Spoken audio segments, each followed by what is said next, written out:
shit given, that's how we live it. Don't be mad at the system, it's simply how we've existed. I hear a lot of people talking like they politicians and choose to be an accountant because it's safe in a... हाँ तो बच्चों, ये आज हम लोग का third video होगा। इसके पहले वाले वीडियो में हम लोगों ने क्या किया था, रेट ऑफ रिएक्शन के ऊपर कुछ एग्जांपल्स हमने तो आप लोगों को बताया था। ठीक है, तो आज हम लोग क्या पढ़ेंगे, रेट ऑफ रिएक्शन को कौन कौन से फैक्टर जो है वो प्रभावित करते हैं।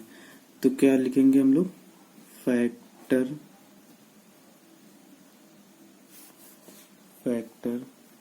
Affecting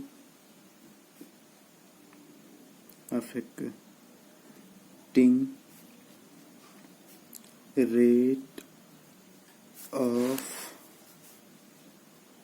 reaction. तो आज हम लोग क्या पढ़ेंगे, factor affecting rate of reaction. Factor कौन कौन से ऐसे कारक हैं जो रेट ऑफ रिएक्शन को अफेक्ट करते हैं। तो इसमें से सबसे पहला जो कारण होता है वो क्या है, नेचर ऑफ रिएक्टेंट। किसी भी रिएक्टेंट का नेचर कैसा है, नेचर उसकी प्रकृति कैसी है, किसी भी अभिकारक की प्रकृति कैसी है, ये हम लोग को क्या है, ये हमारे फैक्टर को या किस तरीके से अभिक्रिया की दर को प्रभावित करता है। तो बड़ा सिंपल सा है। जैसे क्या है, अगर हम केमिकल नेचर की बात करें, नेचर में पहले कौन सी बात कर रहे हैं, केमिकल नेचर की। कौन सी नेचर की बात कर रहे हैं, केमिकल नेचर की। तो केमिकल नेचर में क्या है, जैसे कोई रिएक्शन है, जैसे TURE केमिकल नेचर। अब इसमें क्या है, जैसे मान लीजिए कोई रिएक्शन है, जैसे एक रिएक्शन है 2NO plus O2 gives out 2NO2। क्या दे रहा है हमको, 2NO2। 2NO plus O2 gives out 2NO2। और दूसरी रिएक्शन हमारे पास है CH4 मीथेन की अभिक्रिया किससे करानी है, ऑक्सीजन से। ये हमको दे रहे हैं कार्बन डाइऑक्साइड प्लस वाटर। क्या दे रहे हैं, कार्बन डाइऑक्साइड प्लस वाटर। अब इन दोनों अभिक्रियाओं के केमिकल नेचर कैसे हमारे रेट ऑफ रिएक्शन को अफेक्ट करते हैं। तो क्या करेंगे, अब देखिए इसमें क्या है, इसमें से कौन सी अभिक्रिया जल्दी होगी या कौन सी अभिक्रिया देर, यही तो पूछ रहे हैं कि अगर हमारी जो केमिकल या कैसी इसकी प्रकृति कैसे हमारे अभिक्रिया को, तो हम लोग क्या पढ़ते थे, रेट ऑफ रिएक्शन मतलब क्या, किसी भी अभिक्रिया की दर, मतलब ऐसे कितनी देर में हो रही है, यही तो पढ़ते हैं। तो अब क्या है, इन दोनों में देखिए NO में क्या हो रहा है, केवल N और O के बीच N डबल बॉन्ड O केवल 2 बॉन्ड टूटेंगे। कितने बॉन्ड टूटेंगे, केवल 2 bond. N double bond O, NO के बीच केवल कितने बॉन्ड टूटेंगे, 2 बॉन्ड। जबकि CH4 के बीच कितने बॉन्ड टूटेंगे, मीथेन के बीच कितने बॉन्ड टूटेंगे, 4 बॉन्ड। क्योंकि यहाँ पे देखिए अब कार्बन से क्या जुड़ा हुआ है, ऑक्सीजन। तो यहाँ पे क्या हो, केवल 1 बॉन्ड टूटेगा, जैसे O2 जुड़ जाएगा। और यहाँ पे कितने बॉन्ड टूटेंगे, 4 बॉन्ड। इसीलिए क्या होगा, इसमें ज्यादा एनर्जी लगेगी। बॉन्ड तोड़ने के लिए हमको क्या होती है, एनर्जी देनी पड़ती है। तो हमको ज्यादा एनर्जी देनी पड़ेगी, इसमें उसकी तुलना में हमको कम एनर्जी देनी पड़ेगी। तो जिसमें हमको कम एनर्जी देनी पड़ेगी वो जल्दी अभिक्रिया हो जाएगी, जिसमें हमको ज्यादा एनर्जी देनी पड़ेगी वो अभिक्रिया क्या हो जाएगी, देर में होगी। तो ये कैसी होगी हमारी, फास्ट। और ये कैसी हो जाएगी हमारी, स्लो। ये कैसी हमारी हो जाएगी, स्लो। ये वाली कौन सी कैसी होगी, फास्ट। और ये वाली कैसी होगी, स्लो। कब हम लोग बात करेंगे, जब दोनों का कंसंट्रेशन समान मात्रा में लिया गया है। बात समझ में आई, जब दोनों का कंसंट्रेशन क्या है, समान मात्रा में लिया गया है। अब दूसरी बात होती है इसी नेचर ऑफ रिएक्टेंट में, दूसरी बात होती है नेचर ऑफ रिएक्टेंट में, दूसरी क्या होती है, फिजिकल स्टेट।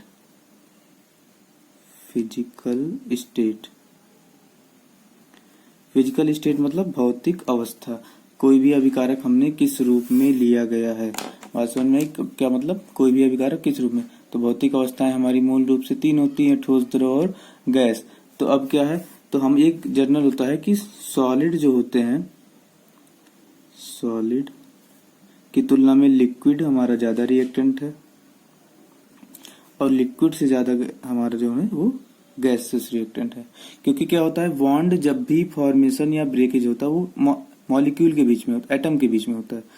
बात समझ, एटम के बीच में होता है। तो क्या है, हमको सॉलिड, लिक्विड, गैस। सॉलिड तो हमारे मॉलिक्यूल कंपाउंड फॉर्म में भी हो जाते हैं, लिक्विड भी हमारा कंपाउंड में, लेकिन गैस हमेशा किस फॉर्म में रहते हैं, मॉलिक्यूल या एटम के फॉर्म में। तो किस फॉर्म में रहता है, मॉलिक्यूल या एटम के फॉर्म में। ये हमारा कार्बन कभी भी बॉन्ड बनेगा तो एटम से ही तो बनेगा भाई, हाइड्रोजन एटम कार्बन एटम, इन दोनों ने बॉन्ड बना लिया। अब ये 4 हाइड्रोजन जुड़ गए कार्बन से तो ये पूरा का CH4 मीथेन मॉलिक्यूल हो गया। हमारा गैस जो रहता है वो क्या था H2, तो ये मॉलिक्यूल फॉर्म और गैस एटम फॉर्म में हमको आसानी से मिल जाएगा। लेकिन जो सॉलिड होते हैं ये हमारे बहुत सारे होते हैं, ये बहुत कंपाउंड, बहुत कॉम्प्लेक्स कंपाउंड बनाते हैं, गैस हमारे उतने कॉम्प्लेक्स कंपाउंड नहीं बनाते। इसीलिए क्या है, जब मॉलिक्यूल से हमारा मान लीजिए कोई गैस है जैसे H2, यहाँ पे CH4 मीथेन भी हमारी क्या है गैस, इस मॉलिक्यूल को गैस फॉर्म में लाने के लिए गलती से हो गया, एटम फॉर्म में लाने के लिए क्या होगा, हमको कम एनर्जी देनी पड़ेगी। जबकि अगर क्या होगा, अगर हमारा कोई सॉलिड है, क्या है हमारा सॉलिड है, तो सॉलिड से पहले क्या होगा, लिक्विड होगा, लिक्विड के बाद क्या होगा, उसका गैस बनेगी, गैस अवस्था के बाद क्या होगा, तब जाके हमारा एटम अवस्था आएगी। सॉलिड के बाद लिक्विड, लिक्विड के बाद गैस के बाद क्या आएगा एटम। तो इसमें क्या होगा, हमको ज्यादा एनर्जी देनी पड़ेगी। इसमें क्या होगा, पहले वाले में क्या होगी, हमको कम एनर्जी देनी पड़ेगी। तो भौतिक अवस्था फिजिकल स्टेट क्या है, गैस की ज्यादा होगी, लिक्विड की उससे कम, सॉलिड की सबसे कम। और तीसरा क्या आता है फिजिकल स्टेट में, पार्टिकल का साइज या सरफेस एरिया, हम क्या कहते हैं पार्टिकल का साइज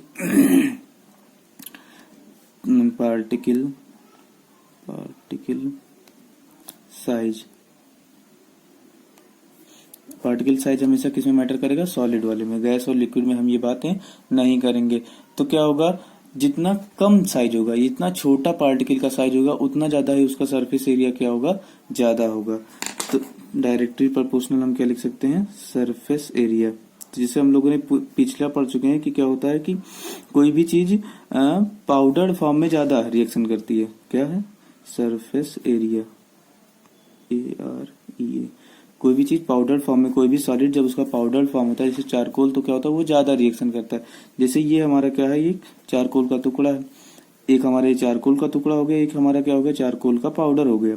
अब इसकी क्या है, ऑक्सीजन से रिएक्शन करानी है, कार्बन डाइऑक्साइड बनाया तो कार्बन प्लस O2।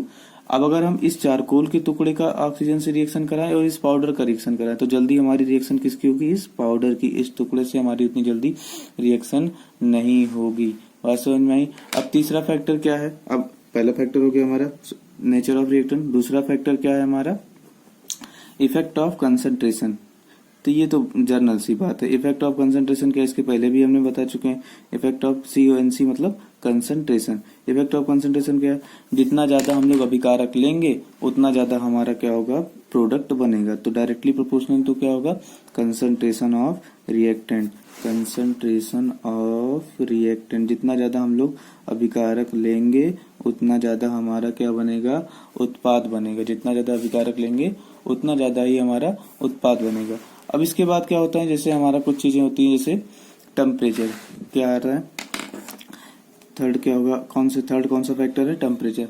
तो टेम्परेचर क्या है, टेम्परेचर हमारी रेट ऑफ रिएक्शन को डायरेक्टली अफेक्ट करता है। जितना ज्यादा टेम्परेचर उतना ज्यादा हमारा rate of reaction. Temperature directly proportional to rate of reaction. Temperature directly proportional to rate of reaction.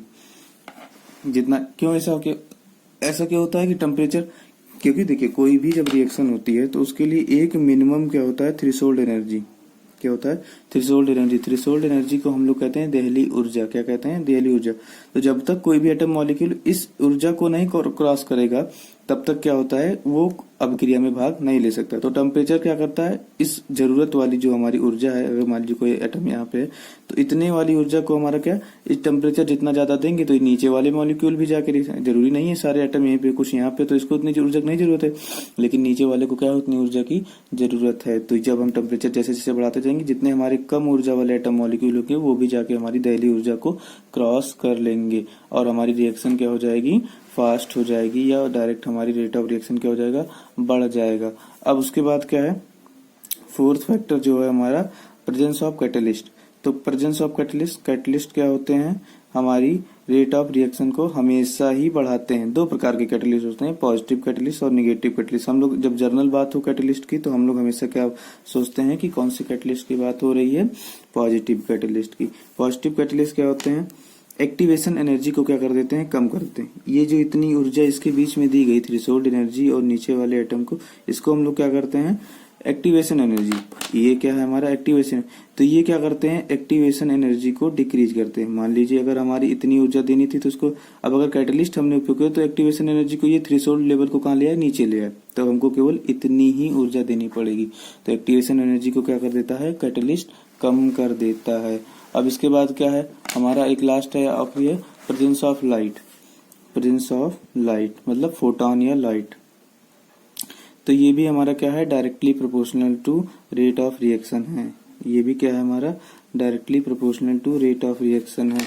Presence of photon और लाइट ये भी क्या है, डायरेक्टली, जितनी भी रिएक्शन हमारी क्या होती है, प्रकाश के प्रभाव में होती है, उनको क्या होता है, ये भी हमारा रेट ऑफ रिएक्शन को डिक्रीज कर दे, इंक्रीज कर देता है। रेट ऑफ रिएक्शन की डायरेक्टली प्रोपोर्शनल। ये भी क्या करता है, थ्रेशोल्ड एनर्जी को ये भी क्या कर देता है, कम कर देता है।